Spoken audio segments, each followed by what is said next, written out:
आज के चरणों में मेरा कोटि कोटि सादर सभी सत्संगियों को मेरा प्यार भरा सादर जय गुरुदेव। जय गुरुदेव।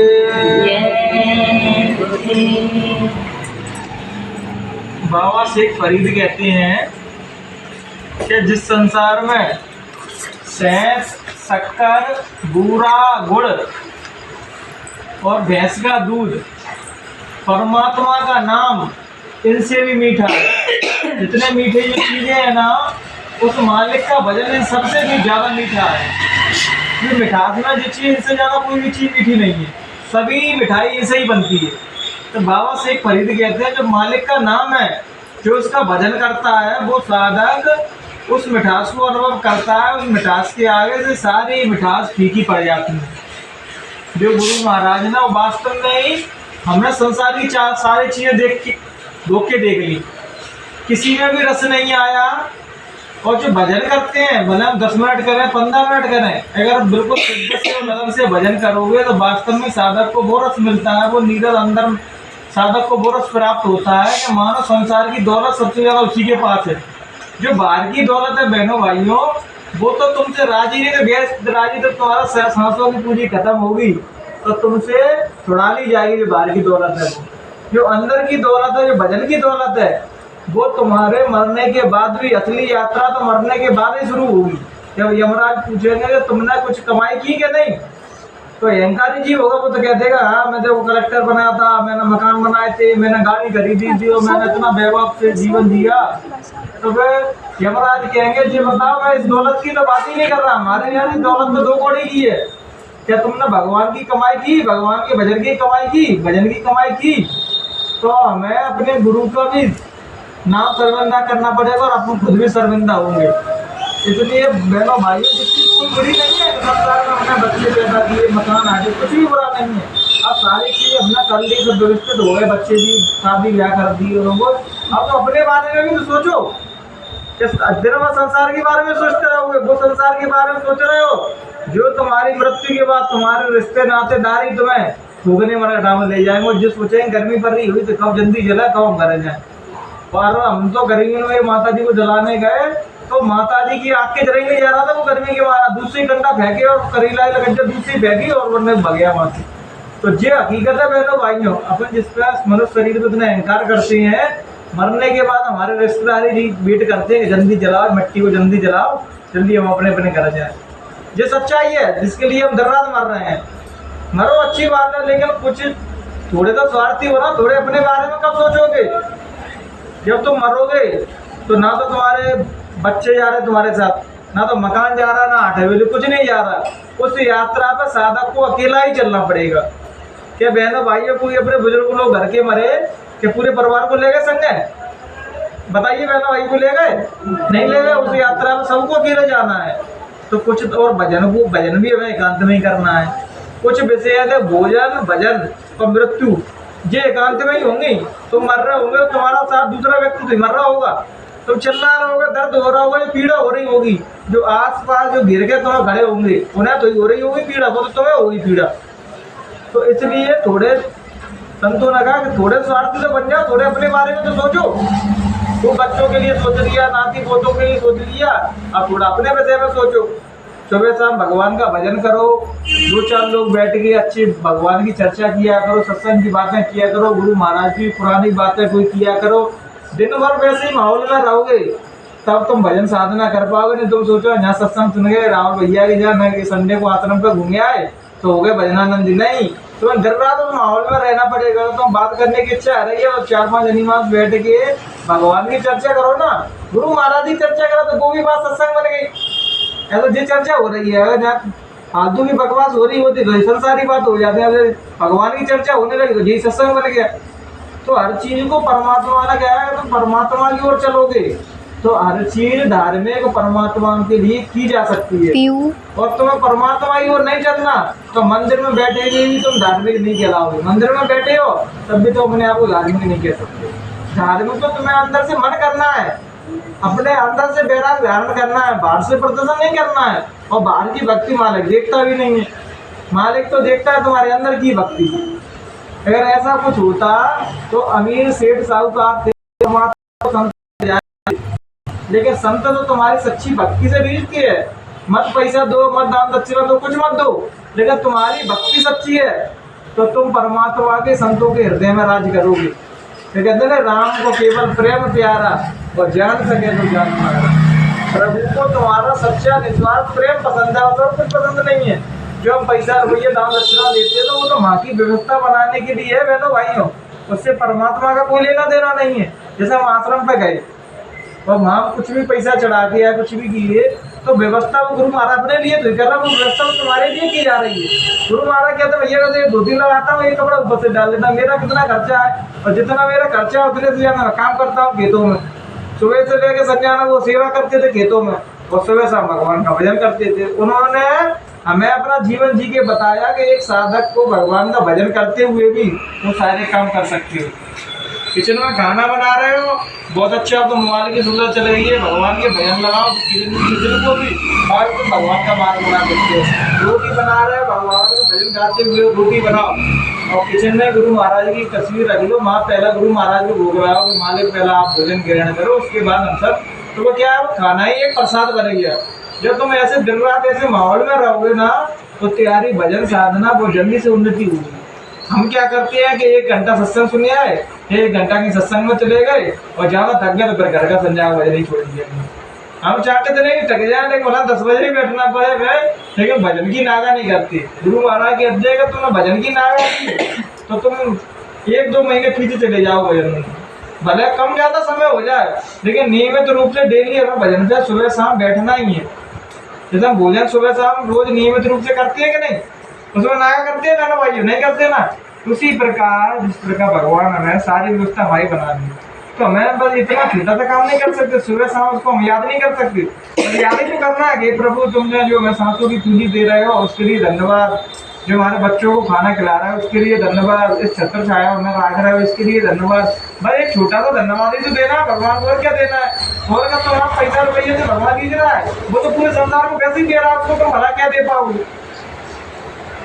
इसलिए भगवान कहते हैं कि तू बस सच्चा मेरा नाम ले चल, तेरी ख्याल रखने की जिम्मेदारी मेरी है। बस शर्त है भगवान को माने तो भगवान को ही मानेंगे, कोई भी काम करेंगे तो अहंकार में करेंगे, कोई भी काम साधक बन जाएंगे। हम एक भाई साहब को समझा रहे तो मानने के लिए तैयार नहीं।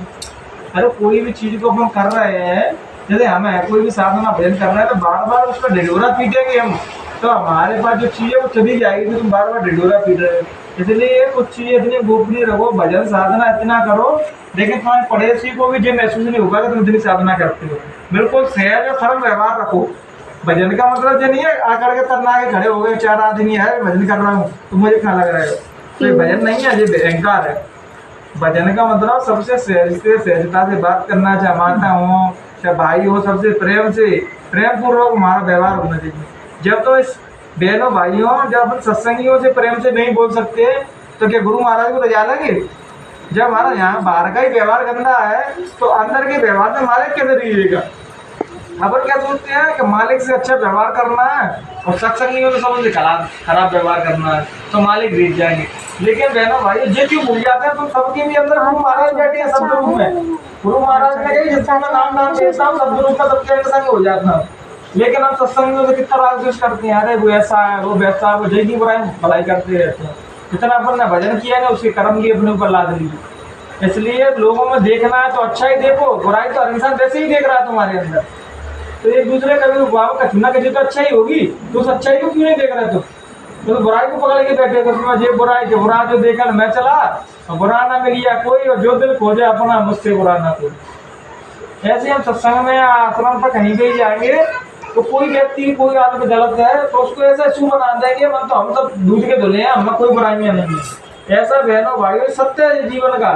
जो मनुष्य रूपी शरीर में धरती में रह रहा है वो उसमें एक न कोई ना कोई अवगुण जरूर होगा। फिर अगर उसके सारे अवगुण खत्म हो जाएंगे तो परमात्मा बन जाएगा, पर वो इंसान नहीं रहेगा और वो हो नहीं सकता। तो संसार में रहोगे तो कुछ ना कुछ बुराई तुम्हारे अंदर बनी रहेगी, लेकिन उस बुराई को हमें नजरअंदाज करके उसकी अच्छाई को देखना है। तभी तो कहेंगे जिस प्रकार हम चश्मा लगाएंगे और हमने सफेद चश्मा लगाया तो संसार सफेद दिखेगा, पीला चश्मा लगाया तो पीला दिखेगा, लाल लगाया तो लाल दिखेगा। हम चोर है तो हमें पूरा संसार चोर दिखेगा। अगर हम भजन नहीं कर रहे तो मैं तो लगता हम नहीं कर रहे, कोई नहीं कर रहा भजन। लेकिन ऐसा नहीं है जो काम हम नहीं कर रहे तो ऐसा नहीं कोई नहीं कर रहा, हो सकता है वो कर रहा हो।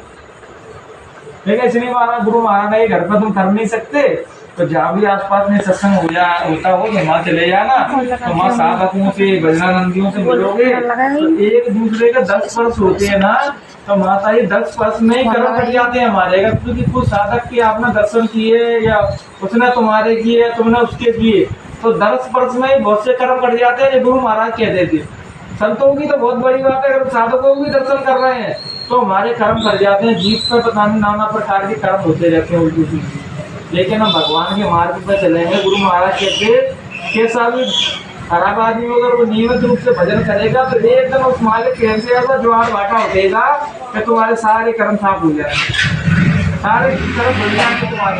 लेकिन वो ज्वार भाटा चलता रहा, रोज चल रहा ज्वार भाटा, लेकिन तुम गांव में बैठे तो भजन तो कर रहे हो, तभी तो ज्वार भाटे को महसूस कर पाओगे, समझ पाओगे कि भैया जो हमारी मुसीबत थी वो भजन से कट गई। ये माता जी कह रही हैं कि भजन कल्प वृक्ष की तरह है, जो मनोकामना तुम अपने अंदर उठाओगे और तुम भजन कर रहे हो वो परमात्मा स्वतः ही तुम्हारी मनोकामना पूरी करेगा। बस शर्त है तुम उसका जो काम बता रहा बात तो करो पहले। अब तो रो रहे हो गुरु महाराज के सामने सत्संग में कहीं जाके, अरे भाई साहब ये काम नहीं हो रहा, वो काम नहीं हो रहा। गुरु महाराज ने तुम्हें ऐसी जड़ी बूटी दे दी, तुम बात तो करो। अब फिर देखो तुम्हारे सारे काम अपने आप ही बनेंगे। भजन में इतनी शक्ति है, एक व्यक्ति भी घर में भजन कर रहा है वो पूरे उसका आनंद उसका सुख पूरा परिवार ले रहा होगा। जो मुसीबत घर परिवार में आएगी उस साधक की भजन से साधना से मुसीबत टल जाएगी। गुरु महाराज कह रहे घर में कम से कम एक न एक व्यक्ति तो ऐसा हो जो रोज नियमित रूप से 2.5 घंटा सुबह भजन करता हो, 2.5 घंटा शाम को भजन करता हो, तब तो हम गुरु महाराज से शिकायत कर सकते हैं गुरु महाराज की दिखाई सुनाई नहीं दे रहा, अभी भजन ही नहीं कर रहा, वह तो कहीं सुनाई देगा। अगर भजन भी कर रहा है वो तो अहंकार में कर रहा है कि देखो मैं इतना भजन कर रहा हूँ। भजन तो सारी बुराइयां खत्म करके जो भी हमारे अंदर अवगुण है उस पर हम विचार मंथन करके उस बुराई खत्म हो रही है, तभी तो भगवान की ओर चल रहा है। अभी हमारे अंदर ईर्ष्या, राग, द्वेष, काम, क्रोध, लोभ, मोह, ईर्ष्या जी भरी पड़ी है, तो भला क्या ना भजन कर रहे हैं। तुम क्या था ये 6 घंटा भजन करते हैं, 15 घंटा भजन करते हैं, और उनका व्यवहार देख लो तो ऐसा लगता है उन्हें को भजन नहीं कर रहे। भजन का अर्थ बोलिए बहनों भाइयों, तो सबसे सहज सरलता से प्रेम से बोल रहा है, अपनी वाणी से किसी से ऐसा शब्द नहीं बोला जो किसी का दिल दुख रहा हो, समझना वही भजनानंदी है।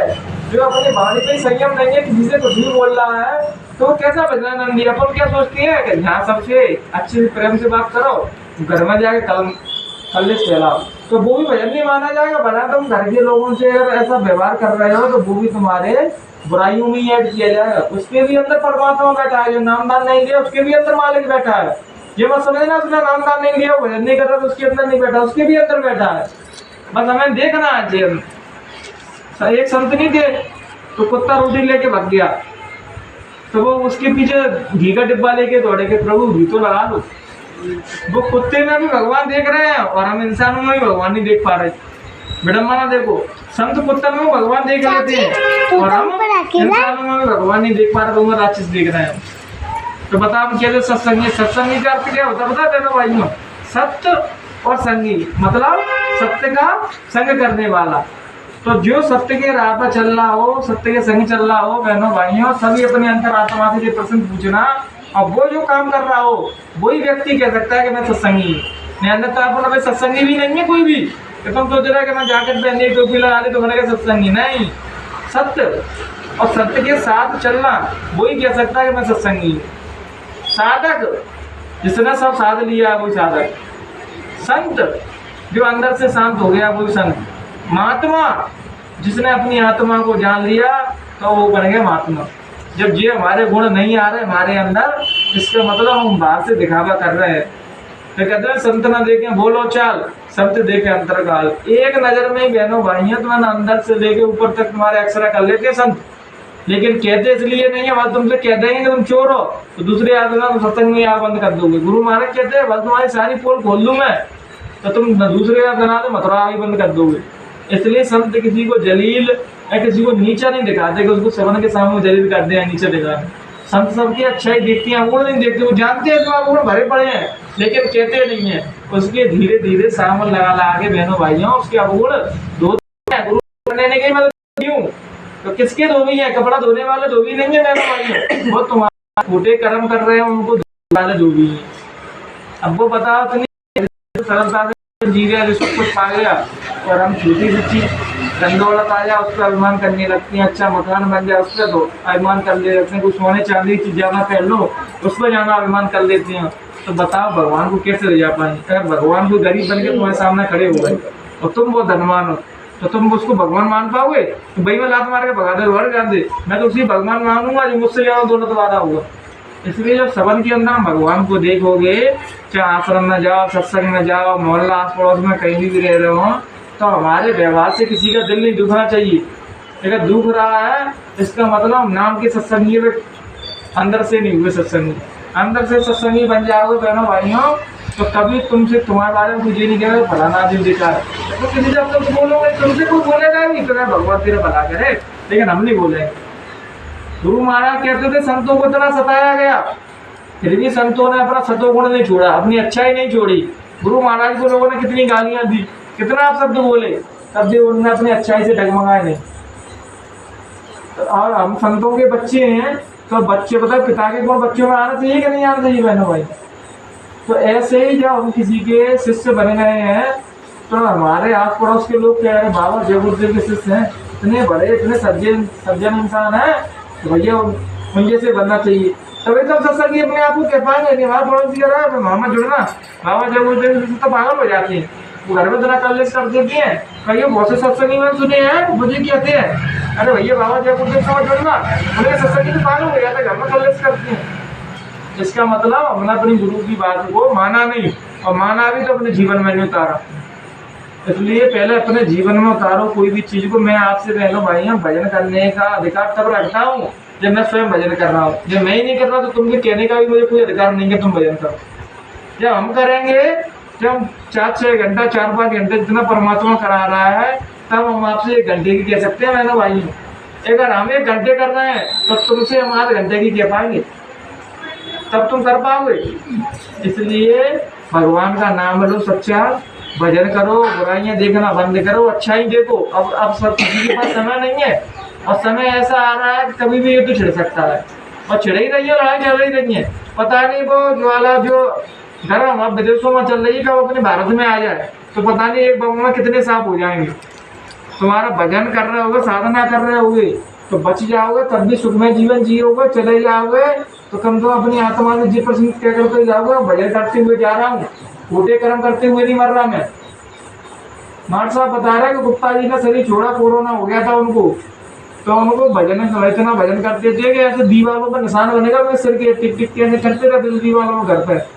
तो जब उनको पता पड़ गया कोरोना है तो बहनों भाइयों समाधि लगा के उन्होंने अपनी चेतना ऊपर उठा दी और अपने शरीर छोड़ दिया। उन्होंने लोगों को लगा उन्होंने शरीर छोड़ा, डॉक्टर ने भी क्या मरे वो, लेकिन उनने अपने जीवात्मा को तुरंत को ऊंचा उठा दिया। वास्तव में मृत्यु क्या है उसको जान के तब मरे। अब सडनली की परमाणु बम गिर जाए, बम गिर जाए तो हमने तैयारी कर ली अपनी भजन भजन की, हमसे कह सकते हैं हम तैयार भजन करके। तो मरोगा तुम्हारा नदी तो रहा है, भगवान का नाम तो लिया ही नहीं है, सदकर्म तो किए ही नहीं है। जे गलाने रख के मत चले जाना, नहीं तो फिर दोबारा जन्म बनेगा कि फिर सत्संग घर पे भेजा जाओगे, फिर भजन किया जाएगा तुमसे। लेकिन पहले जो तो कर लो, ये मृत्यु आएगी तो खुशी जाऊंगा मैं तो, क्योंकि मैंने वो दौलत कमा ली है जिसे मैं यमराज के सामने अपने गुरु के सामने पटैया रख दूंगा। गुरु महाराज जो तुम्हें नाम की दौलत दी थी, देखो मैंने उसको कितना बड़ा बना दिया, जो पटैया तुम्हारे चरणों में रख दिया। तो बहनों भाइयों ज्यादा समय नहीं बचा है, कभी भी काल का डंडा फिर सकता है और एक डंडे में करोड़ों सांप हो जाएंगे। तुम्हारे दिलो दिमाग में वो चीज नहीं होगी जो एकदम परिवर्तन होगा। एक काल का थप्पड़ पड़ेगा, करोड़ों चित्त हो जाएंगे। गुरु महाराज की बातें बता रहा हूँ, करोड़ों लोग मर जाएंगे, उस समय तुम्हारे रिश्ते नातेदार भी होंगे, और फिर तुम रोगे अरे वो मेरा फलाना मर गया, मेरा ढिकाना मर गया। तुमने कितना समझाया उसको, माना वो नहीं माना, उसको काल ही समझा सकता है, मृत्यु उसको सुधार सकती है, न तो कोई नहीं सुधार सकता उसको। इसलिए भजन करो और दूसरे की मदद हो सकती है उतने लोगों की मदद करो अपनी वाणी से नहीं तो पैसा दे नहीं तो अपने शरीर से, क्योंकि मनुष्य शरीर का यही तो है कि एक दूसरे की सेवा करे। गुरु महाराज ने कह दिया भगवान की सेवा तो कोई नहीं कर सकता। गुरु कह रहे तो मेरी सेवा क्या करोगे, मेरे पास तो एक आदमी बहुत है मेरी सेवा करने के लिए, लेकिन तुम लोग आपस में अपनी तो सेवा करो एक दूसरे की, लेकिन हम वो भी नहीं कर पाते हैं। और कहते हैं हम जय गुरुदेव के सत्संग नहीं है, बस नाम के सत्संग नहीं है बस। इसलिए सबन से व्यवहार अच्छा रहो, पता नहीं कब आखिरी सांस हो, कब मर जाए तो कोई जीना कह पाए फलाने आदमी वो बहुत बेकार था। हम तो यही कोशिश करते हैं कि जब हम शरीर छोड़ा धरती से तो कोई भी व्यक्ति भला सत्संगी ना हो तो वो भी जीने कह पाए बहुत बुरा आदमी था, मेरे संग उसने ऐसा गलत किया था, भला वो सत्संगी ना हो दरुआ हो वो भी जीना कह पाए फलाना आदमी ऐसा। मैं अभी भी कह सकता हूँ अगर मैंने शरीर छोड़ा तो मैं जो जानने वाले हैं वो दारू पीने वाले भी हैं तब भी मेरी निंदा नहीं कर सकते, क्योंकि मैं उनसे ही बदतमीजी से नहीं बोलता हूँ, उनसे ही प्रेम से बोलता हूँ। तो मुझे पता है यहाँ से संसार से कुछ लेके नहीं जाना है, तो वाणी से तो अच्छा बोल सकते हैं जहाँ कौन से पैसा खर्च हो रहा है। कोई बात तो को जैसे आपने अपने बच्चे से कोई बात कही वो आपका बच्चा आपकी बात नहीं मानेगा, लेकिन हम तो हाथ जोड़ के कहते हैं यार भैया तेरे पैर छीलूं तो तब वो खुद ही शर्मिंदा हो जाएगा, भैया इतना बड़ा आदमी देखे झुक रहा है मेरे सामने तो कुछ ना हमारा यही तो चाह रहा है। अगर हम किसी दारू छुटाने ही कह रहे हैं तो बताइए बहने भाई जब मेरा पर्सनल कौन सा है वो छोड़ देगा तो मुझे कसी दे जाओगे, लेकिन तब भी कहते भैया मैं हाथ जोड़ रहा हूँ पैर बहुत कर पाँच छीलूं, मेरे घूमने से तो मुझे ये प्रेरणा दी है ये लोगों की मदद कर पाओ अच्छा कर पाओ उतना कर देना, भला तो जो है उसके 5 छीले पड़े तब भी छीले ना तुम। तब ऐसे भाव लेकर चलोगे बहनों भाइयों तब हम समाज में अच्छाई बांट पाएंगे, जहाँ भी हम रह रहे हैं तब वो अच्छाई का प्रकाश फैलेगा। जब पहले हमें नहीं झुकेंगे इतना तो वे दूसरों से उम्मीद कैसे रख सकते हैं।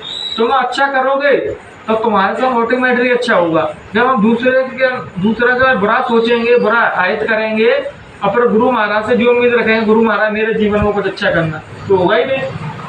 ये प्रकृति का नियम है, जो तुम इसको दोगे बांटोगे वही तुम्हें वापस मिलेगा।